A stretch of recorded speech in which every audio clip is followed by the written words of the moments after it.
I'm Aldo Montemar here in Lake Charles with Disaster Relief.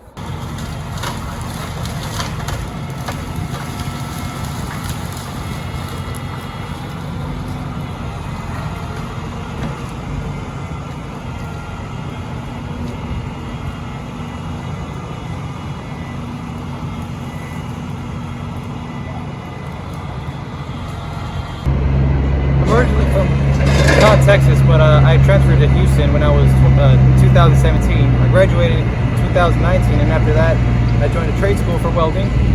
Due to the pandemic happening, I really wasn't able to get a job in my field of study, and due to disaster relief back home, I was able to find a job here with disaster relief, monitoring the trucks. The way I got involved with disaster relief was Hurricane Hannah had struck me back home in South Texas, so they needed monitors, so I applied for a field monitor position due to Hurricane Hannah needing help to pick up. I'm originally I went to school for welding, but due to the pandemic, a lot of jobs got canceled, a lot of opportunities were not shown as they were, and disaster relief was there to help me. Speaking on behalf of the Impact Agency here in Lake Charles, I'd like to give a couple words of encouragement. My background story, just like most of us, I had a rough ending in my senior year. I had a couple chances of not graduating to graduating. Every day was a little roller coaster. As if I'm going to graduate, I'm not. But I never gave up. I kept going. I kept showing up to school. I kept doing my best. Tried to the very last minute, and I was able to get forward. Impact Agents and Youth of America always remember to never give up and strive for success. Remember, you can make an impact.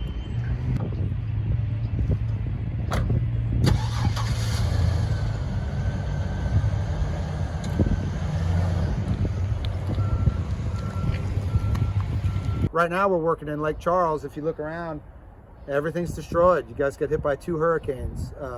And I'm not down here working for free by any means. I do get paid for what I'm doing by the government, but it is nice to be able to help people out. The nicest thing about my job is I show up, I give somebody a price, and not only am I selling the work, but I'm selling myself. So if I come back and I do the work that I told them I'd do, they pay me the money we agreed on, and it's a nice way to make a pretty good living. I get one guy that works for me, he's down there, his name's Jamie.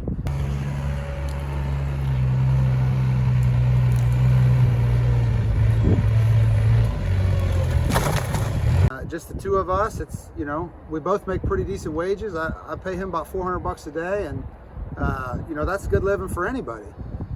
So there's good money in tree work. I wouldn't say that I'm uneducated, but I don't have a college degree. You don't necessarily need one to do tree work. You just have to have a good head on your shoulders and do people the way you would want to be done. Give them a fair price. You got to make money on it, but you give them a fair price and you do what you tell them you're going to do.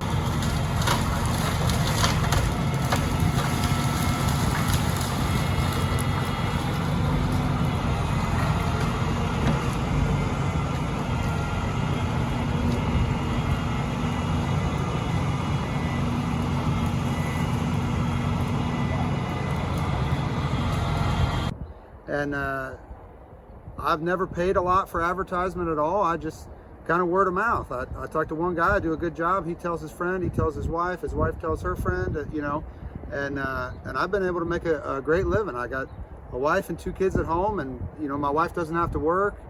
I give a bunch of money to the PTO at the school, and it's turned out to be a good living for me. Tree work is a good industry to get into. You don't necessarily have to be educated. You do have to be able to talk to people, which is a skill a lot of people need, especially now with everybody being buried in their phones and always on social media. The art of talking to people is lost. And if you get into, tree work or really any of the green industry, you get to talk to people. When you're at their house and they get to tell you stories and you tell them stories, and it's nice that it's a skill that a lot of young people don't have. They don't have the ability to talk to anybody and everybody, and you kind of gain that when you're working at people's houses.